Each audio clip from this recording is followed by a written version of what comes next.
Welcome to Toffee TV. It is the daily live extra. We're on YouTube. It is myself, Ped, and I'm joined by Jack. How are you, mate? I'm alright, besides Everton.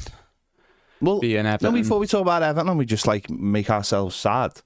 You're coming to the end of your third year in university, and you want to go travelling to Pakistan. Well, it's on the cards, I want to see a few places, and I watched the YouTube video by I think it was the Burnt Chip. Okay. And he went there, and the old preface of it was it's very cheap there, and he took like a few quid's worth of English currency and put it into Pakistani currency, and he done loads. He bought a donkey just for laughs. And, obviously being a student, there's not many pennies in the bank, so I thought, if I want to maximise my donkey value lifestyle, maybe I need to go somewhere, because England's expensive. I don't know if you've been to Aldi lately. It's very expensive. The price of the butter. Yeah, it's very expensive. You might as well cash in your chips for a donkey in Pakistan. If someone in Pakistan's got the money to just buy a donkey for nothing, sure, you can afford butter and bread there. You know what I mean? It makes sense to me. I'd go for it. I'd be all over it. Make some YouTube videos about buying a donkey. Yeah, maybe Everton could buy a team there and send all our team there instead, and maybe just, for the value of a donkey. Well, I think the ironic thing is the donkey would be a better footballer than a few of our players, wouldn't he? Probably score more goals. Probably would score more goals. Yeah. I think I should have gone into making blogs, vlogs from around the world, traveling vlogs. Yeah. Because they that's like double bubble, isn't it? It's like you get the trip and you get to make YouTube videos. So you're having fun and you're making YouTube videos and making a bit of money. I think that's the people who decide that rather than going into football stuff. They've smashed life. Well, you've just trapped yourself into talking about Everton. I have. You can't walk away now, even if you wanted to. You're trapped. Thanks. Yeah. I think I was trapped anyway. I think I've just solidified it by. You're locked in now, though. There's no getting out of it now. Where me spoon says there's no butter in Pakistan, lad. There's no butter. Why not? What if it's they use donkey milk to make the butter rather than cow's milk? Donkey milk. I'm not going to go into it. I'm not going to go into the ins and outs of what is available in Pakistan. That's all. There's got to be something. That's all I'm saying. There's got to be something, hasn't there? There's got to be something. Yeah. Obviously, Everton drew 0-0 with Crystal Palace over the weekend. Not a great game, I must admit. Not a great game of football. What disappointed me about that game was, with about an hour gone, I thought it was really there for the taking. I thought they looked like they were just playing a end of season game, and if we'd had a little bit about us, I can't really put my finger on what that little bit about us would have been, but if we'd had a little bit about us, we could have gone on and got the 3 points. You're just looking for an extra 5% all over the pitch, aren't you? And that would have been enough, because Palace, they started the game well, but then once they didn't have that goal an hour in, like you say, the adrenaline's probably gone down a bit because they don't have anything to play for. They don't have that same natural sort of need to win that we do, because we're obviously still fighting. Their season's probably done and dusted now. They started the game well, but once it's not came, it's harder to get to those levels of fight and desire you need to get to win a game from that point. So it was there for the taking. It's disappointing how the game changed to take that out of our hands. Yeah, it's just that after an hour, you could sort of, around the hour mark, or maybe a little bit later, you could start to hear the Everton fans really getting behind the team. Not that they weren't behind the team beforehand, but you could really, it was the only thing you could hear was the Everton fans. And I just thought Everton needed to do something, maybe take some risks, maybe just step it up a little bit, maybe go a bit more direct, put more players just around Dominic Calvert-Lewin for the second balls. But we didn't, and like you just mentioned there, we've got to the last 10 minutes. Mason Holgate does what every single person in the ground knew Mason Holgate was going to do, except for the manager, sadly. And we're down to 10 men, and then it's all about staying in the game. And even when it went down to 10 men, there wasn't exactly, we weren't holding on for dear life. It was just a case of they had more of the ball, didn't do anything with it. but they had more of the ball, so we couldn't really do anything. And it was that was really disappointing from the game. Just that the manager didn't see right what was happening right in front of him. The first thing everyone thought when they seen Holgate on that team sheet was he's definitely going to get a booking early on, stupidly, because that's what he does. And then after that, there's always the potential for him to be sent off. And then an hour in, he's looking a bit aggravated. Jordan Ayew's torturing him all game. He's already booked, puts another stupid challenge in. Everyone knew that was going to happen. And it's for whatever he's got against Nathan Patterson, he wouldn't play him. You know, Patterson's he's not the finished article by any means, is he? But like, Mason Holgate's had 4, 5, 6 chances at Everton now, where he's been brought back into the team that's not worked. No. You can't trust him in the same way you can't trust Neil Maupay to take his chances, and therefore you don't play him if you can help it. You can't trust Mason Holgate to keep a level head for 90 minutes, so therefore you don't start him. I think I probably feel not sorry for Mason Holgate, but I do think again he's another one whose career has been completely mismanaged. To be fair, when he was playing in a 3 at the beginning of the season, he wasn't looking too bad, and then he got the injury, and then the injury forced us to change it, and then we looked better, so we never went back to it. But his career has been completely mismanaged. He's 27 now. He's playing right back. Well, he comes on as a right back, and for a one-off game, you know, you probably won't see him again this season now. After that, and yeah. I don't know. It's a very strange move, like you just said there. He's got Patterson there, but he clearly doesn't fancy Patterson. But you've got to... You want to win games of football, you've got to use players in the right positions. He obviously wants like more defensive right backs, but I'll be honest, yes, it's good to get clean sheets, but we need goals. Yeah. We are the second worst team in the entire country for goals per game. We need goals. And if we don't get goals, we're going to get relegated. You know, we've got the worst in the Premier League. And we're going to get relegated because we don't score goals. It won't matter about clean sheets. It's about scoring goals now. Yeah, and it goes back to just wanting a little bit more in every position on the pitch. Nathan Patterson, by no means, is going to change a game on his own, maybe, but maybe that tiny little bit of extra quality he has going forward compared to a Mason Holgate or Ben Godfrey is just enough to carve out a chance for us, and that could be all we need. Because realistically, you probably need a few more, but on paper, we could stay up by scoring 4 more goals. Stay up by winning 3 goals on paper, obviously, if you're not conceding as well. If that just means winning 3 games. So that's what we've got to carve out. We've just got to find a way to just slightly increase our output, slightly increase our levels of chance creation. And Nathan Patterson going forward, he's better crosser than Holgate or Godfrey because he's a right back. Probably gets up the pitch a bit more naturally than the two of them as well. Yeah. And it's not about Nathan Patterson as some saviour or some great player. I personally don't think he is a particularly great player. I think he's all right and he's a young kid with a bit of potential. But as a right back, he is better than the 2 non-right backs we're favouring over him. I think defensively he's not great, but I think you're right there. It's about. I think what he had at the beginning of the season is he had a little bit of extra something, a little bit of devilment in him, which fans latch onto. Fans love that kind of stuff. A player giving absolutely everything, going in for 100% into 50-50s. Having a little bit extra to get up the pitch and maybe make something happen. And his development has been very stop-start. Came to the club with only 12 appearances under his belt at Rangers. Needed to be managed correctly. Didn't get a sniff in the entire second half of last season. Picked up an injury. And then coming this season, started all right, got an injury. Come back, got another injury. And yeah, his career has been stop-start at Everton, and as I said, I don't think he's a particularly good defender. I also think that he's a person who needs to get into the rhythm. He needs a few minutes under his belt, few games under his belt to get him up to speed. Manager obviously believes he hasn't got that, but I don't see the point of playing Ben Godfrey one week, then Mason Holgate the next week. It just seems, that to me just seems really daft. I think Patterson could have given us something last week against Fulham that we didn't have going forward, because we've got to score goals. It's as simple as that, and we're not scoring goals. So, was it a decent point? I don't know. It's a point over. It's a point over Leeds. It's a point over Forest. Ironically, we still fell into the bottom three because Leicester have won.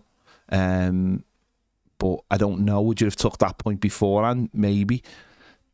Did we deserve to win? Well, no, not a chance. We created a couple of chances. Dom's was brilliant, but then he puts it wide. And Iwobi's is again brilliant effort. The keeper pushes it wide. But apart from that, we've had shots and we've had the crosses that been easy for the goalie, but we don't sustain pressure in games. We don't build the play up and keep the ball and move it from one side to the other. It's all very sporadic and we just get moments, and that's all we've had all season is moments to score goals. We don't have a way of playing. It's so strange to watch a Premier League team play for nearly 2 seasons now with no style whatsoever. No, like you say, I don't think we maximise the mental effects we can have on the opposition because we don't put them under enough pressure by staying on top of them. Keep doing the same thing. If something's working, keep doing it and make them worry about that. Make them worry about a certain type of ball into the box or a 1-2 between the striker and the winger. Have something you can go back to time and time again there. May not work every time, but most times you use that passage of play, it causes problems, because then that's pressure on the opposition then. And that's how you gain an advantage, because if the opposition's scared, if they're a bit nervous, if they feel like they're on the back foot, that limits their performance, because that's affecting them mentally. It's a massive week though, isn't it? I mean, Newcastle Thursday and then Leicester on Monday. That for me is... It's season defining, isn't it? I mean, after watching Newcastle do what they did yesterday, it hasn't. To be fair, I'm not. I didn't watch it. I seen the score, so I've seen everyone's reactions to the fact that they'd gone 5-0 up. And to be honest, it doesn't make me feel any worse about the Newcastle game because that was just a freak event, and we know Newcastle are capable of scoring goals. I don't think anything's changed from that. That is a freak event. That's not the norm. So, Thursday's a huge game. It's under the lights. I think it's going to be built up to be a huge game. The fans will be doing certain things to make it a huge game. Everton, with Dominic Calvert-Lewin back, with Decore back, fingers crossed Onana back. Not really sure on Seamus Coleman. Might come too soon for him. Might leave him. I don't know. Don't even know if Leicester will, to be honest. He'll be there for. But to have the possibility of having Dominic Calvert-Lewin back at Goodison, Onana, and of course Decore, who's basically John Dyche's mind is just gone. Not having Decore in the team, he just hasn't had a clue what to do. But having those 3 players back would. I know Dom was back on Saturday, but. That changes our side, the physicality of our side, the pressing from the front, which we haven't had with Decore, a little bit more possession, a little bit more. Even though people may have thought Onana hasn't been doing all right, him and not in the side, you suddenly see what an effect. Don't you? Yeah, we see what an effect he has had on the side. So I don't think it's. To me, it's just it hasn't changed because of yesterday. No, I mean we already know Newcastle are a lot better than us, don't we? And obviously they were very good yesterday, but Tottenham were awful as well. Yeah. How often do you see a Premier League goalkeeper get subbed off at half time? Yeah. Like Tottenham were obviously played their part within how bad they were. We know Newcastle are better than us anyway, and it wouldn't do us any favours getting worked up and scared about whether they're going to do it to us, because just focus on ourselves. We've got these players back. With Calvert-Lewin hopefully still be available. He's just got about 80 minutes under his belt. Decore back in the side, fingers crossed Onana as well. Just got to focus on ourselves, make the game hard for them under the lights at home, as you say, get on top of them. Fans obviously planning a lot to get the atmosphere up.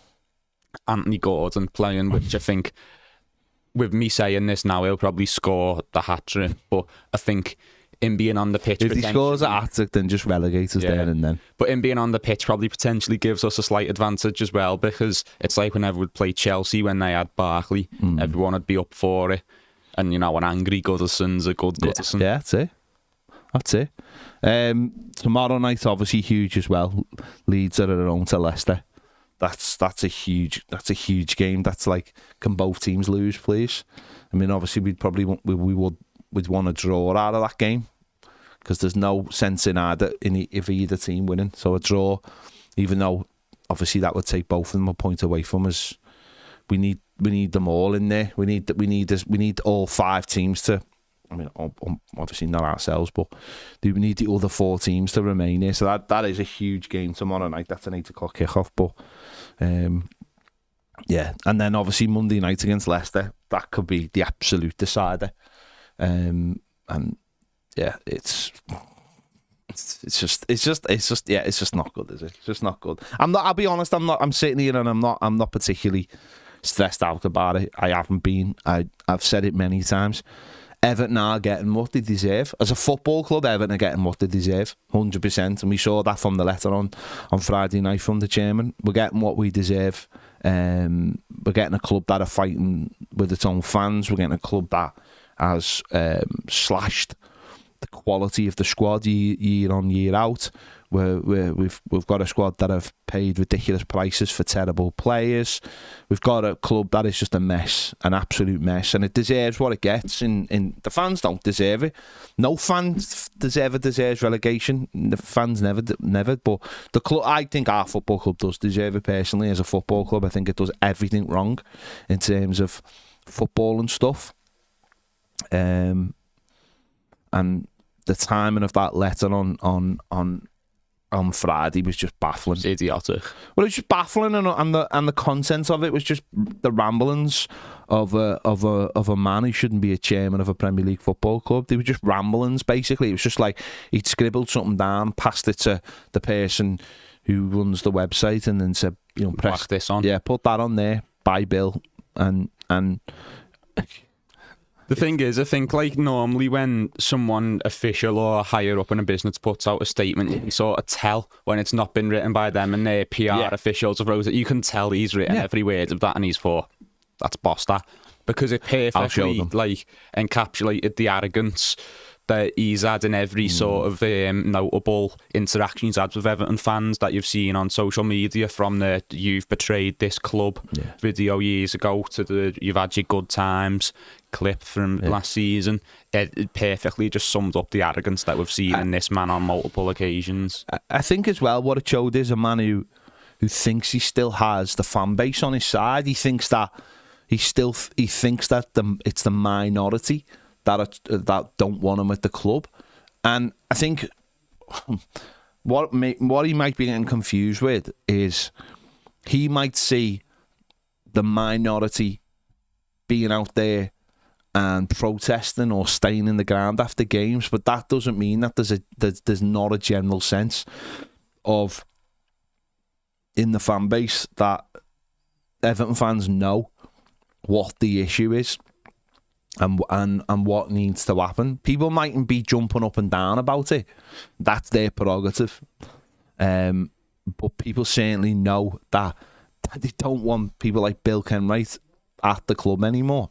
People might think that, the statements that come out on the other side are not good either, whether people are talking about his health or saying he's not welcome at Goodison Park anymore. That's fine. We'll all disagree. None of those statements, I imagine, represents everyone in the fan base. No. And that's fine. No one's ever going to represent everybody in the fan base. But I do think he's foolish if he believes that he still has the fan base on his side. And that would show how touch he was or what people are telling him, because I don't think he does have the fan base on his side. Everyone just wants him to leave. Some people would probably like to see him leave with a bit of dignity. Other people would just like him to leave. So I think it was a spectacular own goal, and when you do I spoke to a couple of people in the media, and they're just like, what is he doing? What's he actually doing? Because doesn't look good. From we heard this word, the optics. If you watch things like Succession, they love talking about the optics of things. The optics for this aren't good.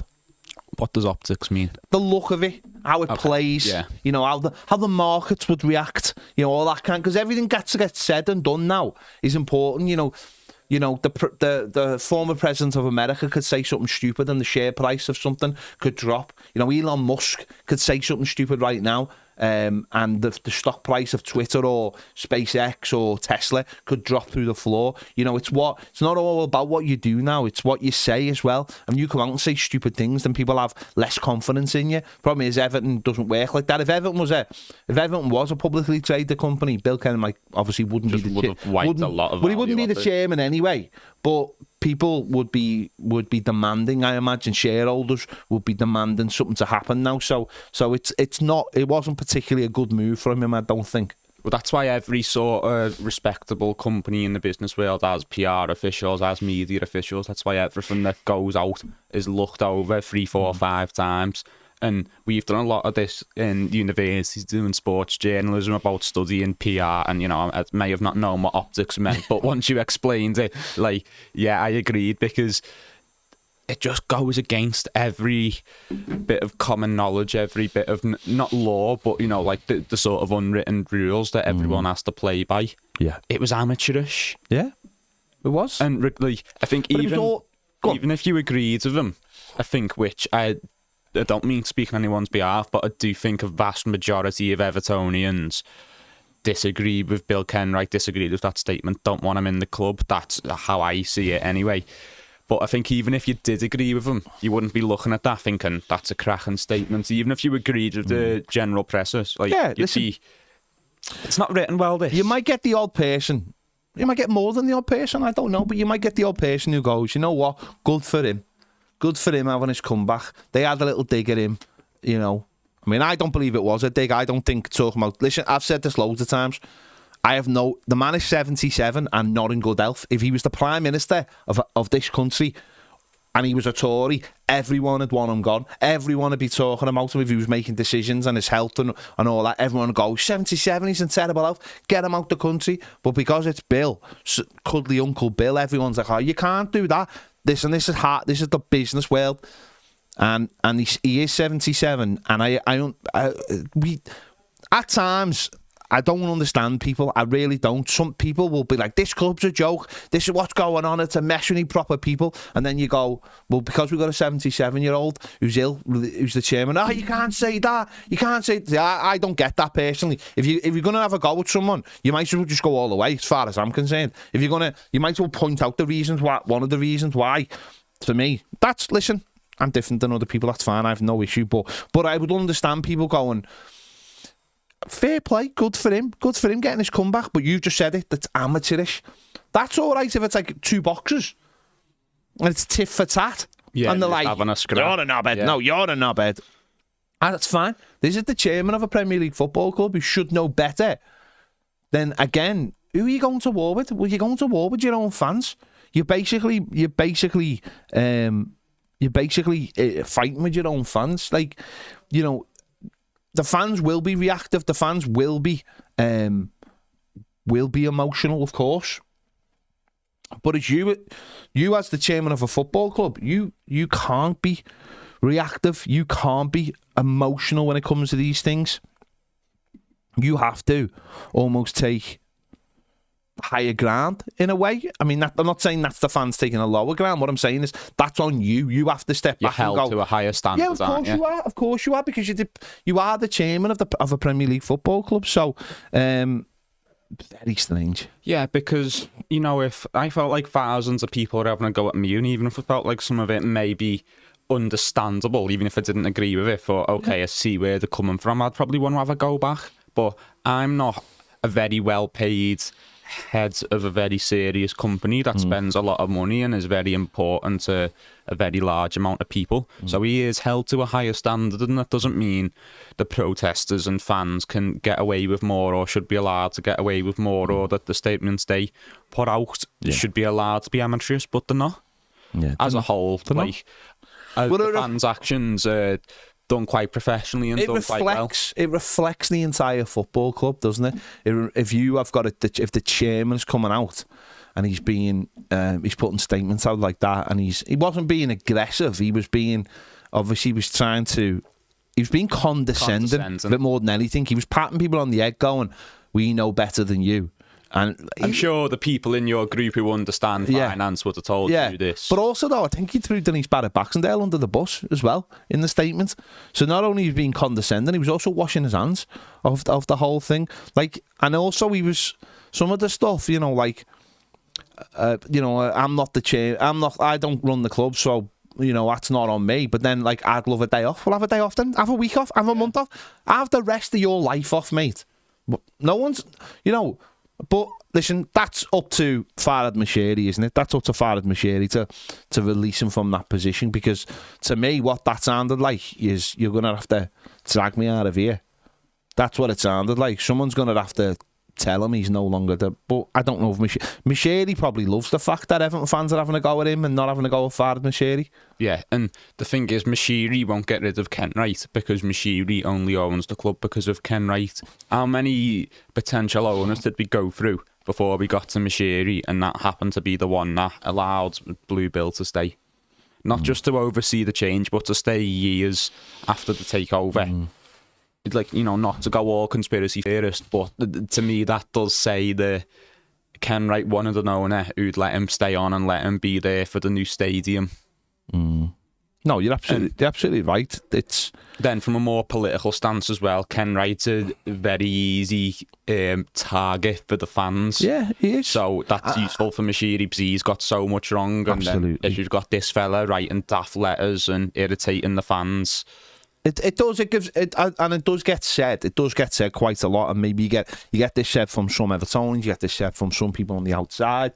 Why are the fans going after Bill Kenwright and not going after Farhad Moshiri? Well, Everton fans have targeted Farhad Moshiri, but the difference with Bill Kenwright is, certainly for someone my age, is this has been going on for over 20 years now. It's been certainly going on for the last 10 years with Bill Kenwright.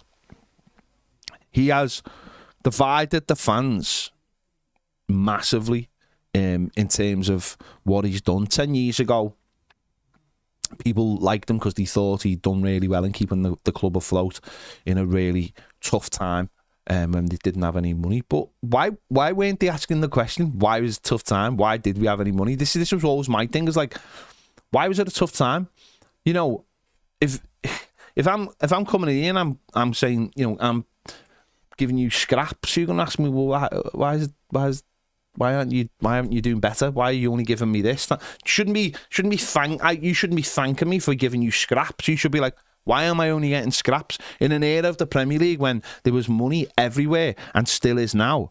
Why could this man not attract investors? Why, when Everton were doing really well, by the way, you know, top 5, 6 every year. Getting into Europe, why could he not attract investors? Why was he trying to get other people to pay for our stadium, and finally found someone to pay for our stadium, by the way? You know, we went to Tesco, we went to Sainsbury's, and then he finally got Farhad Moshiri to pay for our stadium. That's my question I've always asked. Why were people too busy looking and going, oh, we've done a really good job, rather than saying, well, why didn't he do a better job? And that's what I could never understand. And to me, he could never let go, and he still can't let go, because he thinks he's the best man for the job. And if a 77-year-old man in poor health, which he is, and he said it himself in that letter, is the best man for the job, then all you other people out there, there's got to be someone in the business are really bad at your job. Bill Kenwright just told you you're all really bad at your job. So it massively frustrates me. It massively frustrates me that he's still at the football club. And it's not a personal thing, although it has got maybe a little bit personal more recently, because I find things like that, what he wrote, just massively condescending and talking down to the fan base, which is had to put up with all this nonsense. And for a very long time, and a fan base that's transitioned. Your age, you've not seen anything. You will have barely seen, like, Moyes' era, never mind before that. Whereas I've watched the whole thing transition from being the best club in Europe, transitioning to what we are now. Yeah, to what we are now. And I've watched it, and for a large part of that, there is one common theme, and his name is Bill Kenwright. And people are just not prepared to say that, because he's a lovable Bill, and he's a big blue and all these things. Well, if he was a red, people would soon have an issue with him.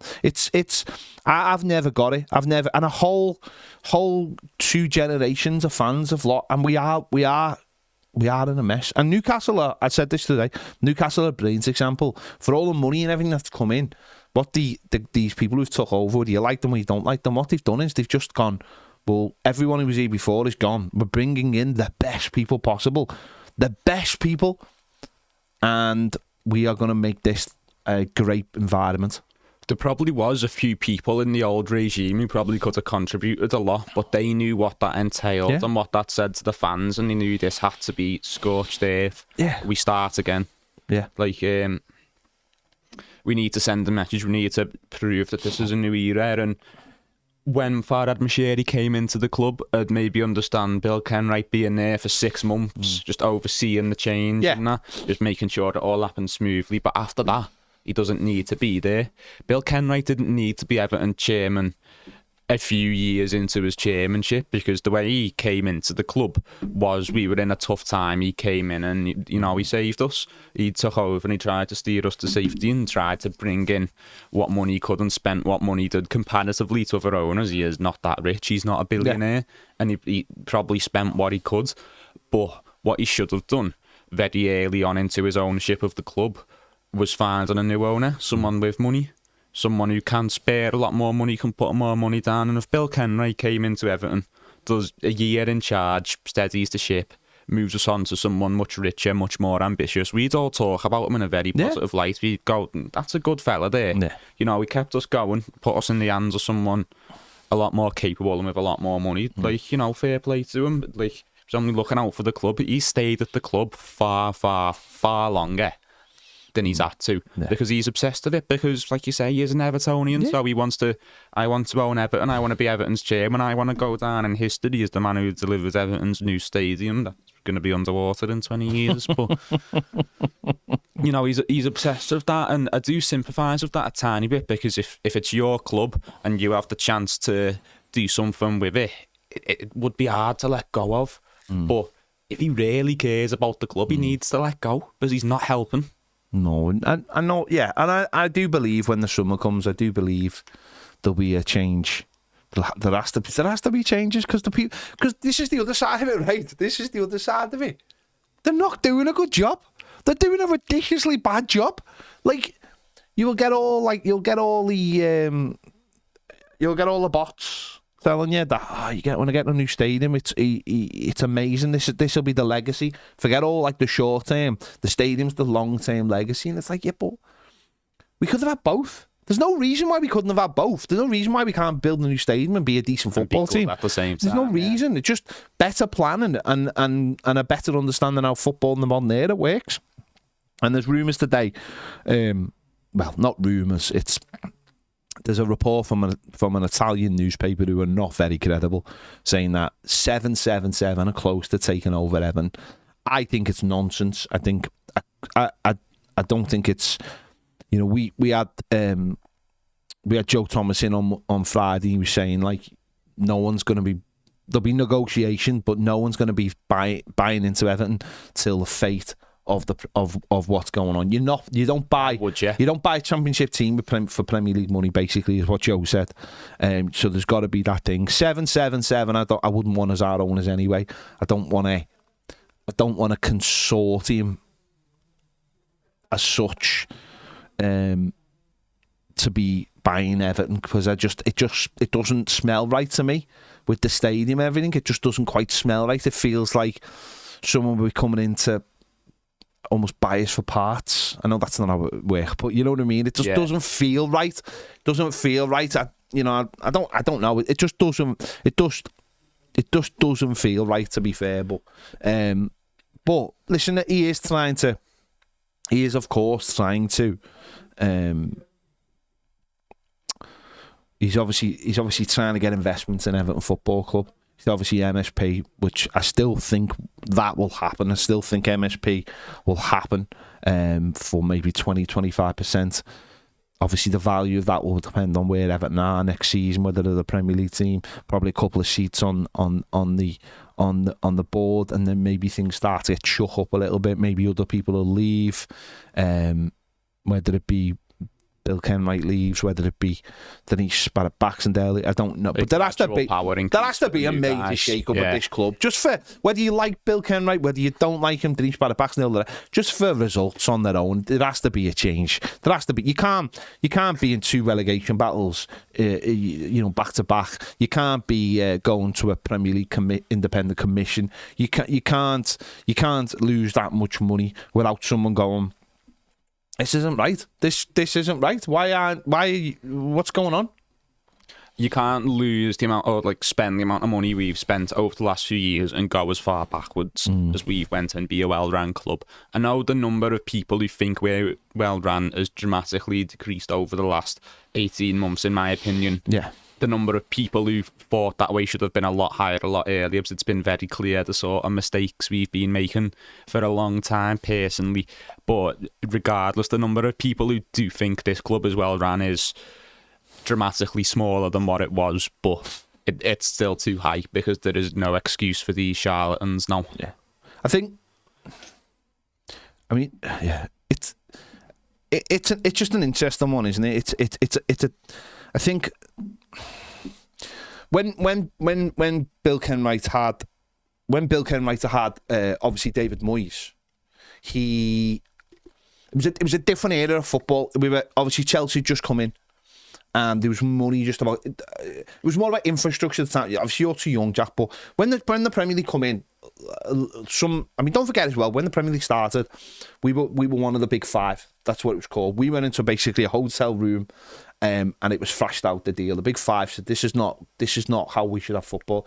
In the 80s, they'd had all kinds of issues with TV rights. Some games weren't even going. There was whole half of seasons where, when we won the league in '87, half of that season wasn't even shown on TV. Honestly, it was nuts. You'll get footage of it, and the footage is Everton's own footage from a really dodgy camera in the main stand. And the owners all decided that this had to change. The clubs had the power. Clubs took the power. They said, we wanted the Premier League. Some clubs understood straight away, like Manchester United. If you go back to the early days of the Premier League, you'll see Manchester United Stadium being rebuilt as games are being played. We never did anything. We just sort of sat there and thought, everything can continue. We're getting money now. We don't need to change. Other clubs understood it was going to become an executive box nature. A different kind of fan. The all-seaters are coming after the Taylor report. These kind of things after Hillsborough. We just sat on our hands and didn't understand. And obviously that wasn't Bill Kenwright. That was transitioning out of from the Moores family. Peter Johnson, was it? Well, it came to Peter Johnson, yeah. I'm saying it transitioned out of the Moores, and we had Dr. David Marsh as our chairman, Philip Carter's front down, and we transitioned and we went into Peter Johnson. Peter Johnson bought it for a lot cheaper. We obviously won the FA Cup. We built the Park End. Even the Park End, when you look at the Park End, if you've ever been to Blackburn, the Park End was supposed to be like Blackburn, a 2-tier stadium, 2-tier stand with executive boxes. They bottled it basically, and went for 1. And you look at it and think that wouldn't look out of place at Tranmere. That Park End, really, do you know what I mean? It's not. It's a cowshed. It is. It's not. It's not brilliant. It's not. Especially when you look at all the land behind it, could have done really well with that.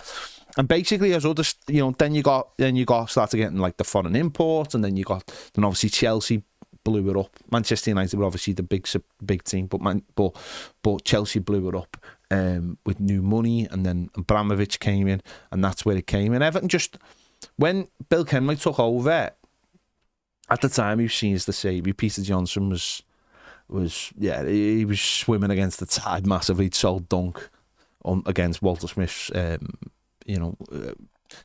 back basically, and when Bill came in, there was a sense of, I'll give you everything I've got.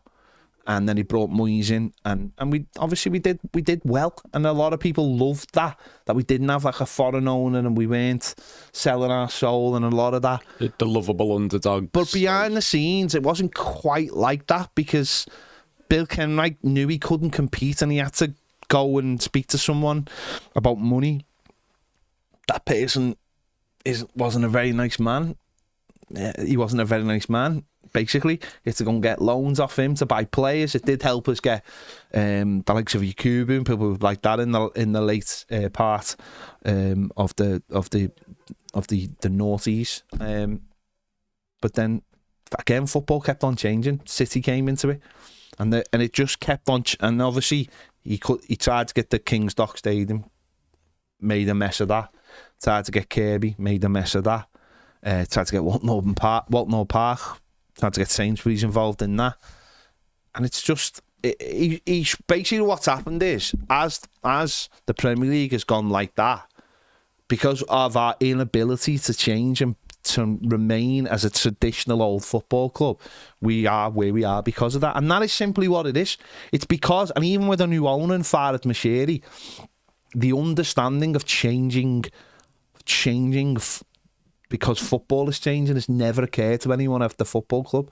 The new way of doing things, like Brighton are, like Brentford are, like Newcastle are, to be fair. Newcastle got all that money, but they're not trying to spend their way out up to the top. They're doing it in a way that they think will be the building infrastructure. Yeah, we've tried to do it like clubs used to do it.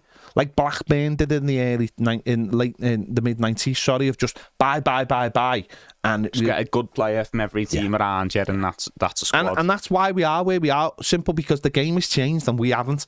And there's nothing says that more than obviously still playing at Goodison Park and you know, still sort of trying to live off the old fashioned ways of doing things when everybody else is in the future, basically. It's a reluctance to bring like new faces in the business side of thing into the conversation, and you know, obviously we've tried things a bit, never really fully committed to it, but we've tried the director of football thing without understanding it. But we're never first to anything in terms of like, no, hang on, whoa, I've got to stop you there. We were the first to sell tickets via mobile phones. You've got to give plaudits where plaudits are deserved. First team to have under soil heat. Yeah. Well, but first team to have nets. Come on. Less important than that, than our under soil heat, and then the names on the back of shirts. Slightly less important than that is we're never first in terms of an infrastructure or a backroom style or anything like that. And then clubs like Brighton and Brentford, who see things a lot more intelligently than us, who plan a lot better than us, they come along and they nick our spot. Yeah, that's it. And we've stood still for a long time, and standing still means moving backwards when everyone behind you is moving forwards. You tumble down. Well, you talk about infrastructures and new things. The guy owns Brighton. He basically licenses his database to the football club. You know, you don't like he has a. I think because he is in the gambling world or something. I think that was Brentford's. He was gambler. No, this fella's at Brighton. Tony Bloom, his name is, right? So he's got a. Yeah, Brentford's got a similar. So this guy at Brighton has got like a database of like all the players, and he has an algorithm, right? An algorithm for deciding who should scout, and he licenses that to the football club. Like how like talking about being in the future, talking about a different sport. These people are deciding who to buy via algorithms, and we are so far away from that. Like, don't get me wrong, we've probably got good people doing good things up at Finch Farm, but the idea that they've got algorithms deciding, and we've got fellas who are the best people to go and sit down and have negotiations with in restaurants in London and all that, and that's your reason for being the chairman. Like, the game has moved so far away from where we are that we will still be playing catch up for the early part of like the 2010s rather than the 2020s. Innovating and doing more. Exactly. You know, and again, it's been that thing of like the stadium will be the thing. Well, the stadium will be fantastic, but in the wrong hands, it'll just be a place with 4 sides of seating on it. It won't be a thing that innovates the football club. Like you've seen with maybe not necessarily other clubs, but just the way other clubs have innovated going forward, and a stadium has been part of the catalyst to drive them forward, and that's the scary thing. And we talk about doing things that other clubs haven't done and being first. We've seen clubs build new stadiums in recent years, but maybe not entirely capitalise on it. This is our chance to make up some ground in that regard and use our new stadium to its full capacity. To made a bit of an accidental pun there, but like maximise its ability to change the football club and to, you know, bring new owners in, new investments. But because of the position we've put ourselves in the league table, we have to be very wary of new ownership and new investment now. And the thing about it is as well, right, is that this is not something... There is often phrases used like, you know, we are a million miles away from this club and stuff like that, or that club's in a different league and all that. But Newcastle have proved that the leap isn't that big if you get everything... If you do it right. If you get everything right, if you get your ducks in a row. You know, there's obviously going to be fluctuation in the league every season due to the spending power of the big clubs, that everybody else is going to be like fighting for the scraps, and that's been shown with Leicester and West Ham. Leicester went to the final day twice in 4th place and dropped to 5th. You know, they've and then COVID came along, and obviously COVID was a massive destabler for everybody. COVID came along and meant they had no impact in going out and buying any players. West Ham chasing the dream as well. Don't forget, last season on the last day during the last game, they were 6th and were about to play in the Europa League, and then I think Man United ended up winning their game. They got 6th and West Ham finished 7th, which not a bad thing for West Ham, because West Ham got a great chance of winning that conference now, and that would be brilliant for them. And I think they're safe now. But they've had a turbulent season. But that will happen because as everybody throws money at trying to get Europe, and I think we all sort of think that there's only really one place, 7th place, if obviously the FA Cup and the League Cup are won by someone in top 4, which they generally are. You're all chasing that one place, and if you're throwing everything to get there, of course you're going to have seasons where it goes wrong, and because this league is so... Because it is, you have got 8, 9, 10 teams who could be relegated, then you can easily be caught into that slipstream. You can be one of those 10, and you can find yourself only weeks with the season left, still being, you know, only points above. So that can happen, but it can happen the other way, where you get yourself a good run, you get yourself some decent plays and score goals, you can be up there.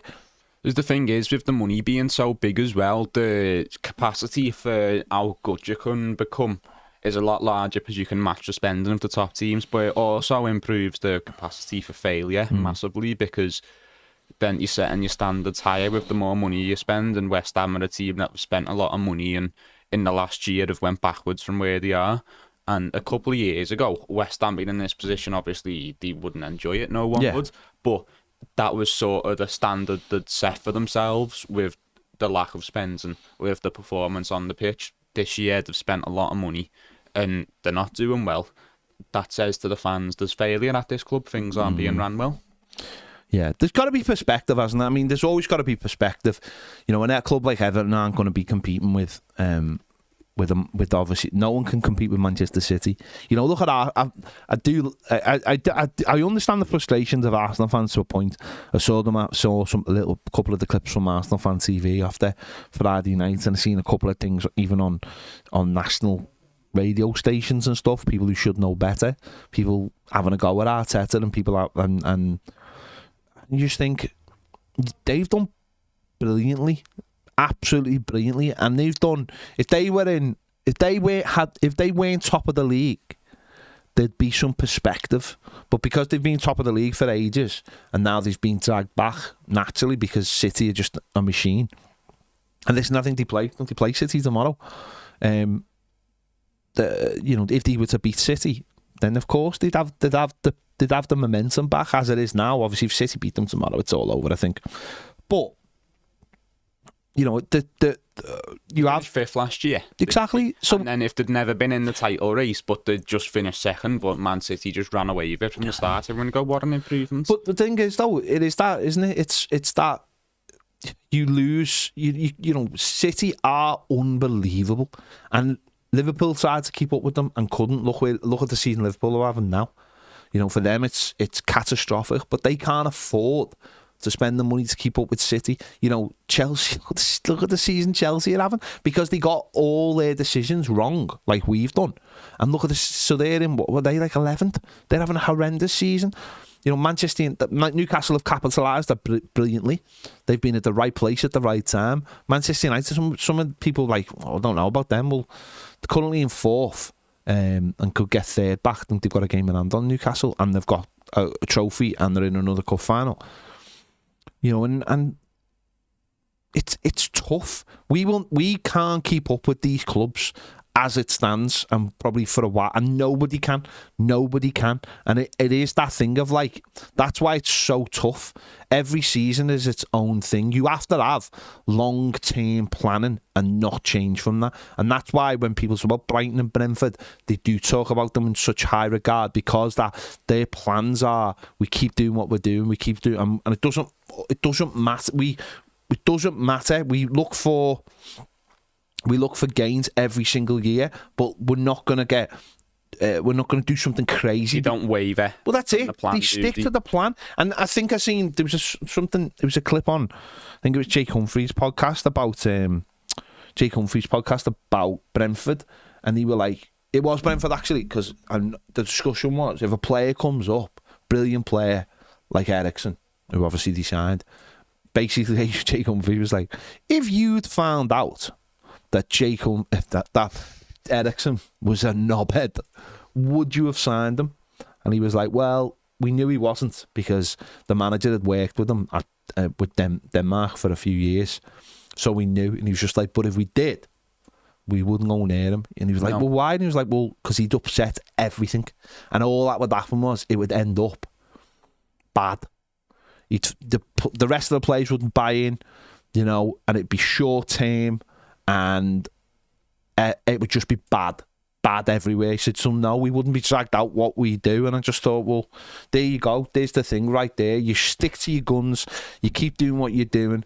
You're consistent. You've got a model. You know what it is. You don't change from it, and you'll get somewhere. And that's what Everton have got to get into. That's the mindset they've got to get into. Yeah, because this year Brighton could finish 6th, and then with the prize money they've brought in and European footballs look forward to, they could turn around and be like, yeah, 60 million on one player. Go on. They won't do that, because they know that the consequences of that, if they don't repeat the same feat next year, are going to be tough, and that'll limit the spending, and that ruins the whole plan. Yeah, exactly. But the comparison of that to Everton, they've got their algorithm. Have you seen the film Moneyball? Mate, I live it. It's one of my favourite films. The scene where it's at the start of the film, and he's got all the old scouts in the room, and they're talking about signing a player. He looks good. He's got an ugly girlfriend. He's got an ugly girlfriend. He's got to be low on confidence. That's Everton. And Billy Bean and Jonah Hill's character, that's Brighton. Do you know there's a copy of Moneyball in this room signed by Billy Bean? Is there? Yeah, it's in here. Astro sent us over. It's in here. Do you know they're moving to Vegas? How disappointing is that? Who are? The A's. Are they? Yeah, they're moving to. I hate how American sports. Isn't that horrible? Do that. They're moving like franchise. Yeah, they're moving because unless it's because they wouldn't no one would build them in his stadium. So Vegas are buying all state, but they've got the Raiders, haven't they? They've got an ice hockey team. So they're happy to build them because they want like a big sports town now. Yeah. No, I know. I completely agree, mate. Completely agree. Jay Ratcliffe says butter's gone up in price. All about the margins. That's poor. Kick him out. Yeah. Someone else also said you should go to Aldi for your... Not Aldi, sorry, Lidl. I don't live by Lidl, otherwise I would say. Yeah. Do you do nice jelly worms in Lidl? He said, Jay Ratcliffe said, get your butter from Lidl and spread the payment. You need to kick him out. Yeah, that's disappointing, isn't it? It's really, really disappointing. Alfie boy Everton like Richmond when they got Zava. That's for Ted Lasso fans. If you don't watch Ted, you won't watch Ted Lasso because you're a student. I can't afford all the different streaming things. Someone in your house got a Mac and you get like free Apple TV with it. Do you? Yeah. Yeah.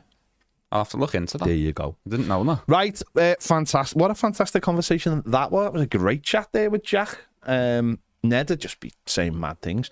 About his guitar. Ned and Baz are currently interviewing someone and I'm not allowed to be there. So he's quite famous. He's not an Everton person. and I'm not allowed to be there. So you can have a guess who that is. We won't say, but you can have a guess who that is if I'm not allowed to be there.